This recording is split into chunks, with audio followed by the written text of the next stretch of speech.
सुनिए डॉक्टर श्याम सुंदर पराशर जी की यह बहुत ही अनमोल कथा और इसमें बताए प्रभु के चरित्रों को सुनकर आप अपने जीवन को भी भक्तिमय कीजिए। श्री राधे राधे। पन्नते श्रद्धरे गोपा बाल भाषित मित्युत। सुखदेव जी कहते हैं किसी भी गोपी ग्वालों ने इस बात पर विश्वास नहीं किया। सबने एक स्वर में आके यही कहा, बाल भाषित, बच्चों की बातें। ये देखते कुछ हैं, बोलते कुछ। वो बच्चों की बातों में काहे को माथा बच्ची कर रहे हो, जो कह रहे हैं सो ठीक है, भग जाओ यहां तक। बच्चों को डांट के भगा दिया, पर किसी ने भी विश्वास नहीं किया। ऐसे सकट भंजन हो गया है।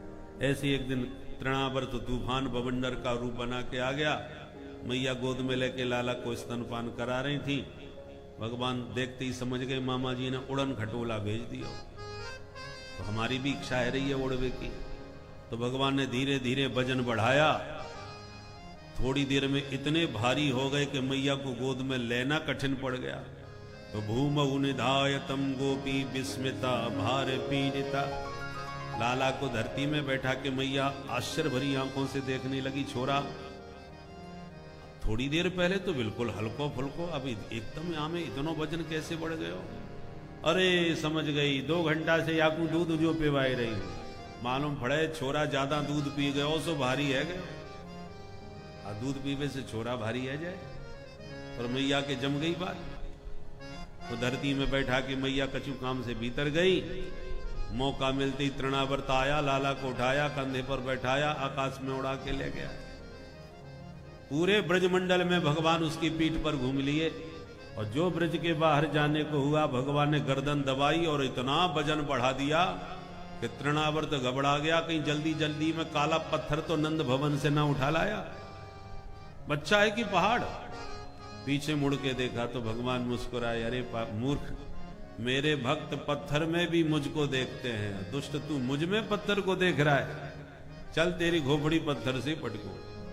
तमंतरिक्षात् पतितम शिलायां विशीर्ण सर्वावयवं करा। प्रभु ने उसका सिर पकड़ के शिला पर लाके पटका और गिरते ही गोविंदाय नमो नमः। तृणावर्त मारा गया, तूफान शांत हो गया। ऐसे प्रभु ने तृणावर्त का उद्धार किया। अब एक दिन गर्गाचार्य जी महाराज के पास वसुदेव जी आए और बोले, महाराज आपकी कृपा से मेरे 2 छोरा नंद भवन में हैं और मेरी हार्दिक इच्छा है उन दोनों का नामकरण आपके श्रीमुख से हो, क्योंकि आप हमारे पुरोहित हो। हमारी परंपरा में पुरोहितों का बड़ा महत्व माना गया है। पुरोहित किसे कहते हैं? पुरा माने अग्रे। यजमान का आगे आगे जो सदैव हित चिंतन करता हुआ चले, उसका नाम पुरोहित। जजमान अपने पुरोहितों का इतना सम्मान करते थे कि उनकी बात कभी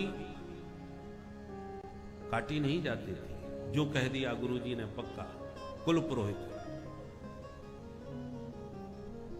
कुल परंपरा, कुल देवी, कुल पुरोहित, इन सबका बड़ा महत्व था। आज सनई सनई ये सब विलुप्त होते जा रहे हैं। कुल परंपराओं का भी परित्याग कर रहे हैं। कुलीनता विस्मृत हो रही है और कुल पुरोहितों का भी कोई अता पता नहीं। प्रारंभ से ही हॉस्टल में जाके पढ़े और पढ़ करके वहीं से कहीं जॉब लग गई तो बाहर चले गए, देश विदेशों में चले गए, सब परंपराओं से दूर हो गए। न कुल पुरोहितों का पता, नहीं तो कुल पुरोहित पूरी परंपराओं का बोध रखते थे, उसके अनुसार यजमान को चलाते थे। जब राम जी ने धनुष तोड़ा और बारात लेके दशरथ जी जब आए तो श्री राम लक्ष्मण तो पहले ही जनकपुर में विराजमान थे। भरत शत्रुघ्न को लेकर के दशरथ जी आए गए। तो सदानंद जी महाराज जनक जी के सब पुरोहित, उन्होंने वशिष्ठ जी को कहा, महाराज एक निवेदन है। क्या? आपके जजमान के 4 राजकुमार हैं, तो हमारे जजमान के यहां भी 4 राजकुमारियां हैं। आप कहो तो महाराज बढ़िया जोड़ा बनेगा, चारों को दूल्हा यहीं बना दो ना। पुरोहितों में बातें हुई। अरे वशिष्ठ जी ने कहा, बहुत बढ़िया सदविचार है आपका, बहुत अच्छी बात है, हमको भी मंजूर है। पुरोहितों में बात भई, दोनों में बात पक्की हो गई। तुरंत दशरथ जी को, जनक जी को बुला के निर्णय सुना दिया। हम लोगों ने निर्णय लिया है, चारों बच्चों को दूल्हा अभी बनाओ। दशरथ जी या जनक जी की हिम्मत नहीं कि आपने हमसे पूछे बिना कैसे कह दिया। गुरु जी महाराज जैसी आपकी आज्ञा। तुरंत इधर 4 दूल्हा, उधर चारों दुल्हनें तैयार। आजकल बाप की तो छोड़ो, बेटे से भी ना पूछो तो वो नाराज हो। हमारी जिंदगी का फैसला लेने वाले आप लोग कौन? ये स्थिति बदल गई। पुरोहितों का बड़ा महत्व है। इसलिए गर्गाचार्य जी महाराज जो यदुवंश के पुरोहित हैं, उनके घर में वसुदेव जी आकर के बोले, महाराज हम अपने बच्चों का नामकरण तो आपके ही श्रीमुख से कराना चाहते हैं, इसलिए आप गुप्त रूप से गोकुल में जाओ, मेरे बच्चों का नामकरण करके आओ। ठीक है। गर्गाचार्य जी गुप्त रूप से गोकुल पधारे। नंद बाबा ने स्वागत किया। अहो भाग्य हमारे, आप जैसे संत पधारे। नंद बाबा बोले, महाराज एक निवेदन करूं? बोले बोलो। बोले आपकी कृपा से घर में 2 छोरा है, एक यशोदा को और एक रोहिणी को। पर यशोदा के लाला ने जब से जन्म लिया है, यहाँ के ऊपर बड़े संकट आ रहे। एक दिन अचानक छोरा की गाड़ी पलट गई, एक दिन तूफान में उड़ गयो, पैदा होती तो या कुपूतना उठा के ले गई। अब आप ही बताओ महाराज, यहाँ पे कौन सी 7.5 चल रही है? या की ग्रह दशा हमें कछु ठीक ना दिख रही। बड़े बड़े संकट छोरा पे आए दिन आ रहे हैं। गर्गाचार्य जी बोले, पहले छोरा को नाम बताओ तो फिर मैं वाको नाम राशि देखूं। बोले महाराज नाम तो हमने अबे कछु ना इधर हो। गर्गाचार्य जी बोले, ले जब नाम ही ना है तो आप कौन सी राशि देखूं मैं? तो महाराज आप ही धरे हो कछु नाम, बाबा तो इसीलिए आए थे। हाँ हाँ बिल्कुल रख देंगे, पर हमारी एक शर्त है भाई, यदुनाम हम आचार्य, हम यदुवंशियन के आचार्य हैं। अब तेरे छोरा को नामकरण करेंगे तो बात बिगड़ जाएगी। नामकरण कराना हो तो गुपचुप रूप से चुपचाप अकेले में नाम धराए दे तो धर देंगे, अल्लाह मचाएगा तो अपने बस की बात ना है। नंद बाबा बोले, जो आप कहोगे सो ही होएगा महाराज, पड़ोसी हुए पतो ना चलन दूंगो, आप चुप ही गौशाला में विराजो, मैं वहीं छोराए लेके आया। गर्गाचार्य जी गौशाला में जम गए और नंद बाबा ने भीतर खबर करी तो दोनों माताएं अपने अपने छोरन को तैयार करके गोद में लेके चल पड़ी। चलते चलते रोहिणी बोली, बहना या गर्गाचार्य जी को बड़ो भारी नाम है, पूरे मथुरा मंडल में जा जैसो पंडित कोई ना है। मैया यशोदा बोली, बहना तू कह तो या पंडित की मैं कछु परीक्षा लेके देखूं। बोल बहन तू कैसे परीक्षा लेगी? बोले एक काम कर, मेरे छोराए तू ले ले, तेरे छोराए मैं ले लूं, पक्को पंडित होएगा तो बताए देगो, न बता पायो तो समझ में आ जाएगा बाबा या सोई खड़िया पंटन है। अच्छा तो ठीक है। तो दोनों माताएं अदला बदली करके गौशाला में जाके गर्गाचार्य जी के सामने प्रणाम करके बैठ गई। महाराज जी दंडोत। और प्रणाम करके जैसी मैया बैठी, बाबा ने आशीर्वाद देवी को हाथ उठाया तो बाबा की दृष्टि नंद के लाला पर चली गई। जो लाला की आभा प्रभा शोभा का दर्शन किया, बाबा की आंखें तो खुली की खुली रह गई, निर्निमेष नयनों से निरंतर निहारते ही चले गए। और एक दृष्टि में पहचान भी गए कि ये कौन है।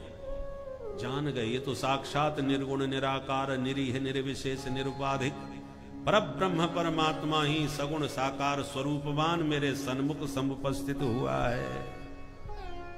जो भगवान के उस स्वरूप को पहचान करके बाबा के हृदय में आनंद उमड़ा, तो ऐसा आनंद उमड़ा कि ध्याता ध्यान ध्येय तीनों एक हो गए। त्रिपुटी लग गई, वो खुली आंखों से बाबा की प्रेम समाधि लग गई, आंखें खुली रह गई और समाधिस्थ हो गए।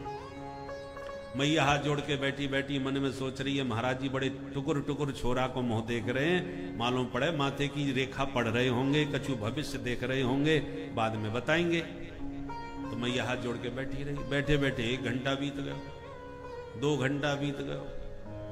मैया बोली, महाराज मोई घर के और काम निपटाने हैं, आपने जो सोच लियो हो कछु बताओ। अब बाबा होए तो बताएं, बाबा तो गए समाधि में। मैया बार रोहिणी की तरफ इशारा करे, बहना देख तो सही है बाबा जी ये का है गए, न बोले न चाले न हिले न डोले न मटके न सटके, पलक भी ना झपके।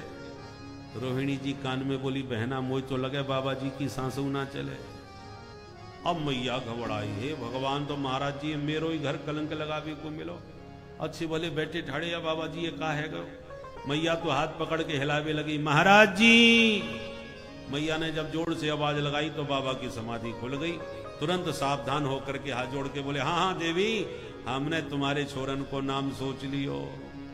मैया बोली, धन्य है महाराज, ऐसे नाम सोचो जाए, मैं तो कछु और ही सोच में लग गई। अब जल्दी कृपा करो महाराज, आपने कहा नाम विचार कियो है। बाबा मन में सोच में लगे थे, आए थे नाम देवे को, पर या प्यारी सूरत को देख के हम तो अपनो ही नाम भूल गए। आलोपितम पुनननैन ममैव नामः। सावधान होकर के दोनों बालकों को देखते हुए बाबा ने मन में सोचा, कहीं परीक्षा तो ना है रही हमारी, अदला बदली सी कैसी नजर आ रही है। तुरंत जसोदा जी की तरफ इशारों की, और सुन जसोदा, बोलो महाराज। बोले, अयम ही रोहिणी पुत्रो रमयन सुहृदो गुणै आख्यास्यते राम इति बलाधिक्यात् बलम् विदुः बलाधिक्यात् बलम् विदुः। मैया तेरी गोदी में ये जो छोरा है वो निश्चित रोहिणी को लाला है। इतना सुनते ही मैया रोहिणी की तरफ मुस्कुरा भी लगी, बहना पक्को पंडित निकरो, ऐसो वैसो बाबा ना है, जैसो नाम वैसो ही काम। हंस के मैया बोली, हाँ महाराज जी बिल्कुल ठीक कह रहे हो, छोरा रोहिणी को ही है, पर हम दोनों बहने अपने छोरन में नेको कछु अंतर ना माने, मेरो होई के याको होई। महाराज आप तो ये बताओ नाम का रखोगे। बाबा बोले, बलाधिक्यात् बलम विदुः, बड़े होके बहुत बलवान निकसे को, इसलिए नाम रख रहे हैं बलराम। मैया बोली, बड़ो सुंदर नाम, अब छोटे वाले को और बताई दो। बाबा बोले, आके नामन की मत पूछे, 2-4 हो तो गिनाओ, जैसो जैसो करेगो काम वैसी वैसे पढ़ेंगे नाम।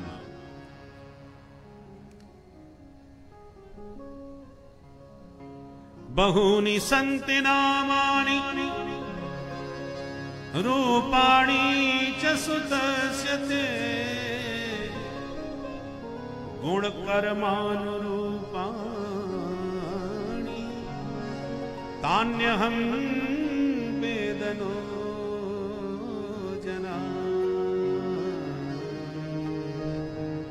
तान्यहं वेदनो जना। इनके नाम अनेक अनूपा, हजारन नाम होंगे। गोपाल सहस्त्र नाम, विष्णु सहस्त्र नाम। मैया हाथ जोड़ के बोली, महाराज मुझे हजारन की आवश्यकता ना है, आप तो चौक सो एक नाम ठीक ठाक बताए दो। बाबा बोले, तो इदानीं कृष्णतांगतः, हर युग में विविध रूपों में ये आवे, या समय नाम रख रहे हैं कृष्ण।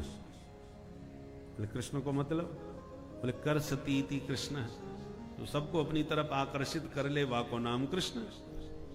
मैया खुश है गई, बड़ा सुंदर नाम है। और बताओ महाराज, छोरा आगे चल के कहा करेगो, नौकरी करेगो, व्यापार करेगो, कि ऐसी गैया चराम तो फिरेगो। बाबा बोले, मैया या छोरा की ग्रह दशा बता रही है कि आगे चल के पक्को चोर बनेगो। मैया बोली, हे भगवान, है गयो मेला, ये आपने कैसी भविष्यवाणी कर दी महाराज। आपकी कृपा से 9 लाख गैया हैं, काऊ आज की कोई कमी ना है घर में। आप चोर बता रहे हो छोरा है। बाबा बोले हम कछु ना बता रहे, जो ग्रह दशा बता रही है वो हम समझा रहे। छोटो मोटो चोर ना है, चोरन को सरदार बनेगो। काय बात की चोरी करेगो भाई। बोले ब्रजे वसंतम नवनीत चौरम गोपांगनानां च दुकूल चौरम अनेक जन्मार्जित पाप चौरम चौराग्रगण्यं पुरुषं नमामि। चौराग्रगण्यम, चोरों का सरदार। वेद भगवान कहते हैं तस्कराणाम पतये नमो नमः। चोर जार शिखामणि। इसलिए मैया या को एक नाम पड़ेगो हरि, तो सब कुछ हर ले। हरति गोपीनाम चित्तम वित्तम नवनीतम इति हरि। हरति प्रणत जनानाम पापम इति हरि। अनेक जन्मार्जित पाप चौरम, प्रणत जनों के समस्त पापों का जो हरण कर ले, ऐसा ये हरि होगा। मैया बोली बस बस महाराज, अब ज्यादा भविष्यवाणी ना सुननी, नहीं तो मैं सोच सोच के बाबरी है जाऊंगी। आप तो आशीर्वाद दो महाराज, बुढ़ापे की संतान है, घी को लड्डू है, चाहे जैसे अच्छो ही लगे। मैया तो प्रणाम करके भीतर ले गई। रोहिणी से बोली बहना महाराज जी विद्वान तो बड़े जबरदस्त हैं भाई। एक निगाह में पहचान गई कौन को छोरा कौन सो है। और नाम कछु टेढ़े मेढ़े धर दिए। कृष्ण कहवे में मेरी तो जीव लटपटा जाएगी। बहना मैंने तो 2 नाम सोच लिए। महाराज ने नाम रख दिए कृष्ण बलराम, मैंने नाम रख दिए कनुआ और बलुआ। सीधो सीधो नाम बोलवे में आराम। छोरा को चाहे जितनो छांट के नाम धर लो, पर मैया लाड़ प्यार को एक नाम कछु ना कछु अपनी तरफ से जरूर रख ले। तो कृष्ण की जगह पर कनुआ, कन्हैया, कान्हा, ये मैया के घर के प्राइवेट नाम है। अब धीरे धीरे दोनों कनुआ बलुआ घुटनों के बल चलना प्रारंभ कर दिए। कालेन ब्रजताल्पेन गोकुले राम केशव जानुभ्याम सह पाणिभ्यां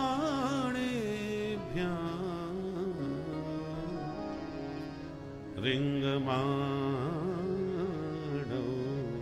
विजग्रतो। घुटनों केवल आंगन में रेंगना, रिंगमाणो, खेलना प्रारंभ कर दिए, चलना प्रारंभ कर दिए। कभी पैया पैया मैया उंगली पकड़ के चलाना सिखाती है। कभी मौका पा करके रेंगते हुए गौशाला में जाके गाय के सींग पकड़ करके लटक जाते हैं। तो कभी छोटे बछड़ों के मुंह के दांत गिरने लग जाते हैं। कभी बछड़े का पूंछ पकड़ के उसके पीछे पीछे दौड़ने लगते हैं। तो कभी चंदा मामा के लिए मचल जाते हैं। श्रृंग्यग्नि दंष्टत जलध्वज कंटके भ्यः। क्रीड़ा करते करते कन्हैया अब पैया पैया ब्रज की बीथियों में विचरण करने लगे।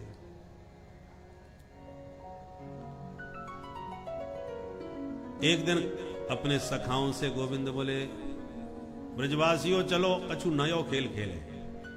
नयो खेल कौन सा? चलो आज चोरी चोरी खेलेंगे। ब्रजवासी बोले दारी के चोरी करेगो मैया मारेगी। कन्हैया बोले हम रुपया पैसा की चोरी की बात ना कर रहे, तो माखन मिश्री चोरी करके खाएंगे। लाला तेरे घर में माखन की कमी पड़ गई। भगवान बोले मेरे घर में कोई कमी ना है, पर या श्री दामा को देखो या मधुमंगले देखो, सब 1.5 हड्डी के हो रहे। और जब हम पूछें तुम कमजोर कैसे पड़ रहे हो, तो एक ही जवाब, लाला माखन तो हमारे यहां होते रहो है, पर मैया सब बेच आवे, जो बचे वो खावे को मिले। कितनी गलत बात। गैया की सेवा करें हम ग्वाला और गोरस खाएं मथुरा के लाला। ब्रजवासी बोले लाला तेरी बात में दम तो है, ठीक कही तूने। अच्छा तो बोल कौन के घर चोरी करें? कन्हैया बोले आज पहले अपने घर में ने एक अभ्यास कर लो, सफल होंगे तब दूसरे के घर में जाएंगे। ठीक है भाई। सबने अपने अपने घर हाथ साफ किए। दूसरे दिन फिर अपनी अपनी कहानी सबने सुनाई। कछु सफल भय, कछु विफल भय, कछु पकड़े गए, कछु पिट के भी पहुंचे। तो जो पिट के पहुंचे वो कान पकड़ के बोले, कन्हैया आज के बाद हम तो चोरी कबू ना करेंगे भाई। क्यों? अरे मैया ने पकड़ के जो पिटाई करी है आज हमारी, नानी याद आ गई हमें। तो ये तो बहुत गलत बात है।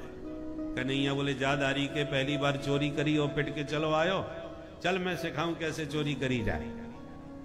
वो चोर ही कैसो जो पकड़ में आ जाए।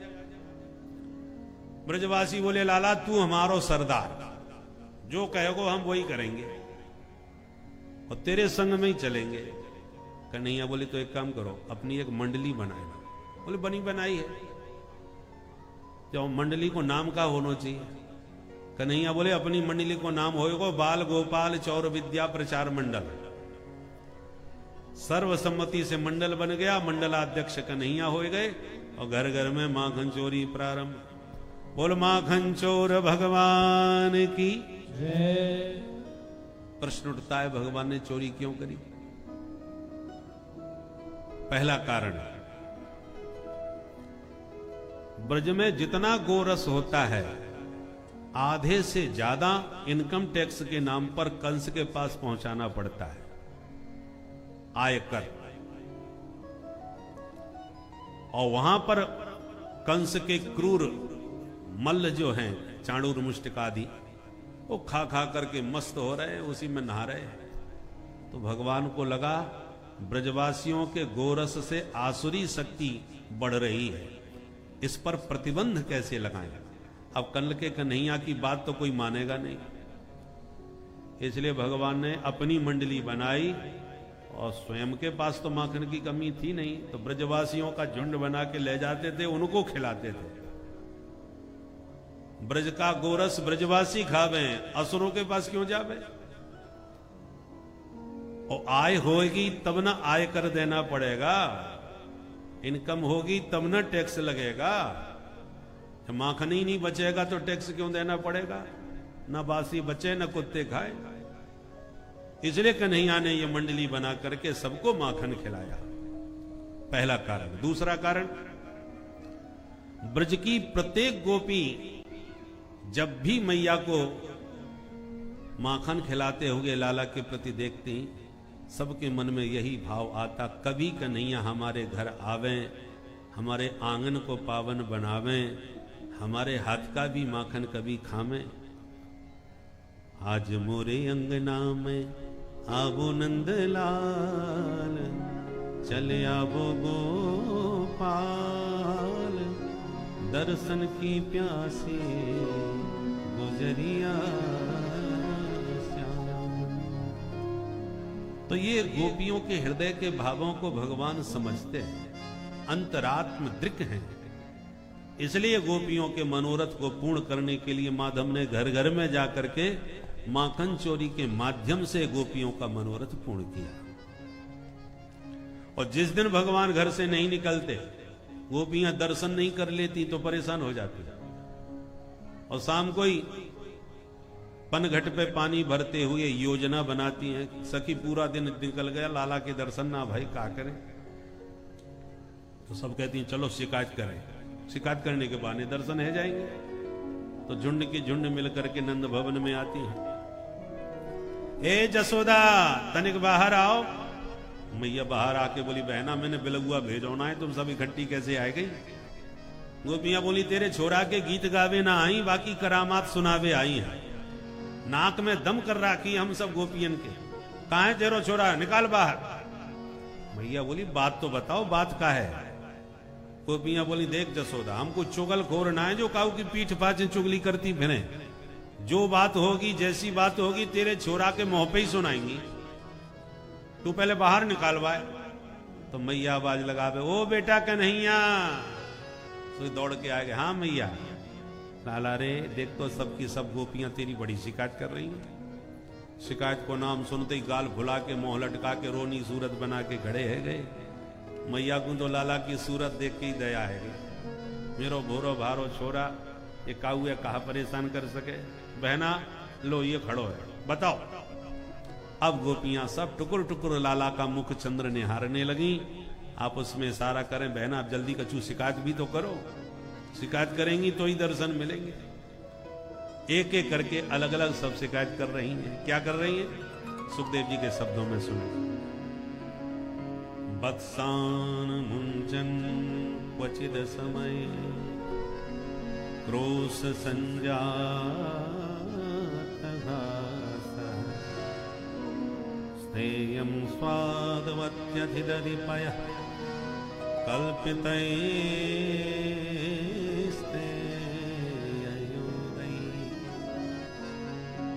मर्कान् विवयति सचेत नाति भाण्डं भिनत्ति द्रव्यालाभे सगृह कुपितो यात्यपक्रो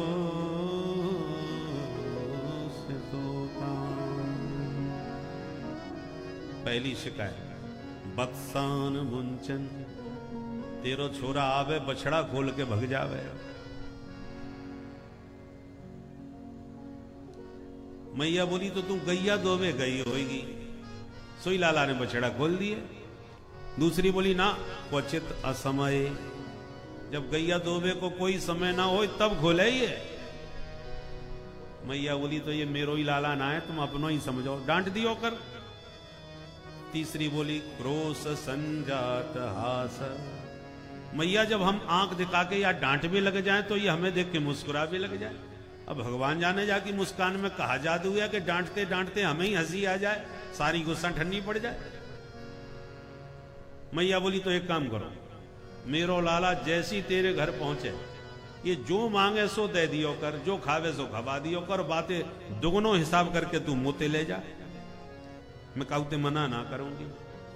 एक गोपी बोली अरे जसोदा तेरो छोरा कछु खाए लेगो तो हम तो उसे मांग भी आएंगे, अरे चाहे जितनो खाए पिए हमारो ही लाला है। मैया बोली तो फिर शिकायत क्या क्यों कर रही है? बोले मैया शिकायत यह बात की है, एक दिन मैंने थाली में माखन मिश्री सब परोस के आके सामने धर दियो, मैं बोली लाला तुम प्रेम से बैठ के खा, सो एकदम आंख दिखा के बोलो ए गोपी तेने कम वही भिकमंगा समझ रखो है, मेरे बाबा के यहाँ 9 लाख गईया तू मेरे घर में आके खा जाइयो, इन 100 माखन मोह का दिखा रही है। मैं बोली लाला इतने बड़े बाप को बेटा है तो चोरी काय क्यों करे फिर? तो तुरंत हंस के कहता है चोरी के माल में स्वाद ही कछु और हो।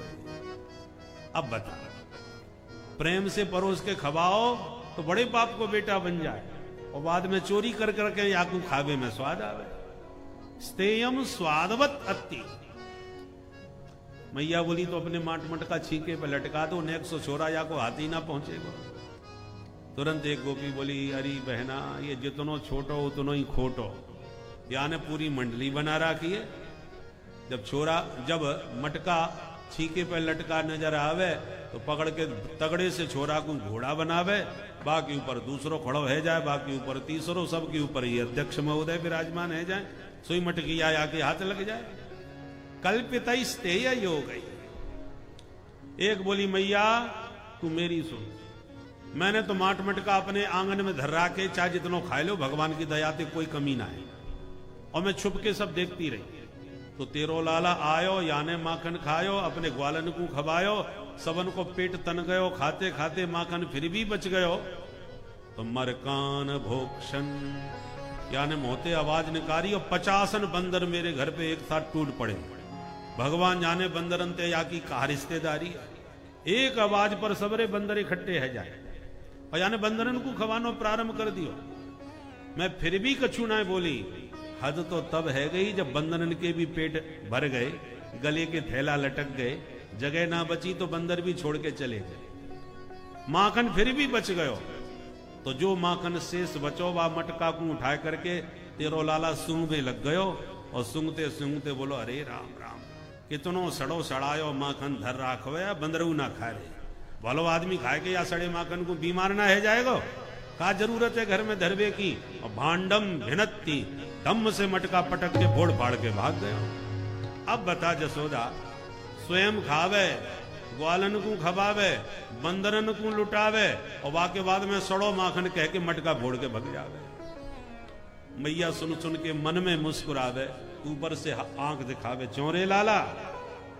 और जब मैया आंख दिखावे तो कन्हैया रोनी सूरत बना के मुंह लटका लें। और मैया जब गोपियन की बात बड़े ध्यान से सुनने लग जाए तो मैया की ओट में से पीछे से इशारा गोपियन को करवे लग जाए, कर लो शिकायत, तुम सबन की एक एक करके खबर ना नहीं तो मेरो नाम नंद को लाला ना है। और जब गोपियां कहती है मैया देख याकू, मैया देखने लगे तो फिर मुंह लटकाए ले। इत्थम स्त्री भी सभय नयना, मैया की दृष्टि से सभी तो हो जाते हैं और आंख हटते ही गोपियों को आंख मटका के चढ़ाने लग जाते हैं। यही चपलता निहारने के लिए गोपियां घंटों तक शिकायत करती रहती है। अंत में मैया लाला का पक्ष लेती है, बहना मैंने सबकी सुन ली, मेरो लाला ये सब काम कभू ना कर सके, भगवान को दयो मेरे घर में काहुआत की कमी ना है जो तुम्हारे घर को माखन खावे जाएगा। और मेरो लाला चोर है तो पकड़ के दिखा दो काऊ देना, ये फालतू मेरे छोरा की बदनामी मत करियो। गोपियां बोली अच्छा चोरी और सीना चोरी, छोराए समझावे की जगह हमें आंख दिखाई रही है जसोदा, तेने अपनो छोरा बहुत बिगाड़ लियो, नेक्स्ट उम्र में जाके ये हाल है, आगे चल के भगवान जाने ये कहा करेगो, बहुत सिर चढ़ा लियो छोरा तेने। सब गोपियां खूब हृदय में हर्ष रही हैं, ऊपर से आंख दिखा करके लाला की शिकायत कर रही है और सब गाती। अरे मनमोहन बिगड़ गए बारे ते, मनमोहन बिगड़ गए बारे ते, मनमोहन बिगड़ गए बारे ते, मनमोहन बिगड़ गए बारे से, सभी गाइए ताली बजाते हुए, बिगड़ गए बारे से। ओ मैया जसोदा तेरे इशारे थे, मैया जसोदा तेरे दुलारे थे, मनमोहन बिगड़ गए बारे थे। ओ मैया यशोदा तेरे दुलारे से, मनमोहन बिगड़ गए बारे से, मनमोहन बिगड़ गए बारे थे। मनमोहन बिगड़ कैसे बिगड़ गए? बारे से। थोड़े दूध दही के लाने, थोड़े दूध दही के लाने, थोड़े दूध दही के लाने, थोड़े दूध दही के लाने। ओ मैया घर घर फिरत सकारे थे, कान्हा घर घर फिरत सकारे थे, मनमोहन बिगड़ गए बारे थे। घर घर फिरत सकारे से, मनमोहन बिगड़ गए बारे थे। मनमोहन बिगड़ गए बारे थे। मनमोहन बिगड़ और सुन मैया, गए बारे थे। मैं दधी बेचन जात वृंदावन, मैं दधि बेचन जात वृंदावन, मैं दधी बेचन जात वृंदावन, मैं दधि बेचन जात वृंदावन, मैं दधी बेचन जात वृंदावन, मैं दधि बेचन जात वृंदावन। ओ मैया मैया रोकत गैल अगाड़े थे, कान्हा रोकत गए अगाड़े थे, मनमोहन बिगड़ गए बारे थे। ओ मैया रोकत गए अगारे थे, मनमोहन बिगड़ गए श्री राधे। बारे थे।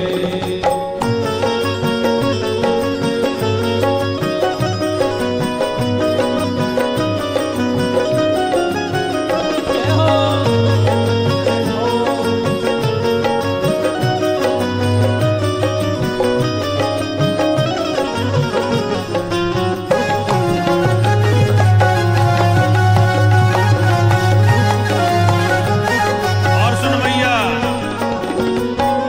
मटकी फोरी मेरी मैया मनोरी, मटकी फोरी मेरी मैया मरोरी, मटकी फोरी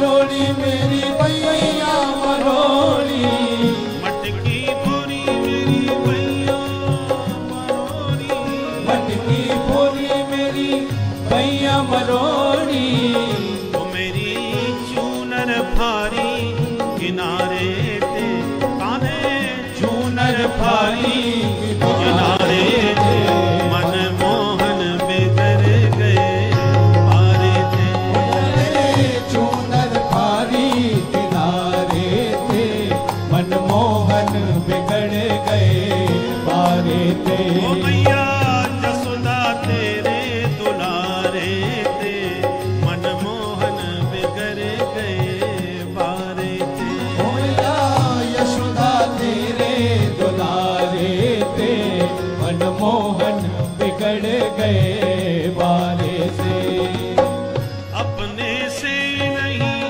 बिगड़े कन्हैया अपने से नहीं बिगड़े कन्हैया अपने से नहीं बिगड़े कन्हैया अपने से नहीं बिगड़े कन्हैया किसने बिगाड़ा हाँ इन सखियन के इशारे थे मैया इन सखियन के इशारे से मन मोहन बिगड़ गए पारे थे ओ भैया इन सखियन के सारे से मनमोहन बिगड़ गए बारे से चंद्र सखी भज बाल कृष्ण छवि चंद्र सखी भज बाल कृष्ण छवि चंद्र सखी भज बाल कृष्ण छवि चंद्र सखी भज बाल कृष्ण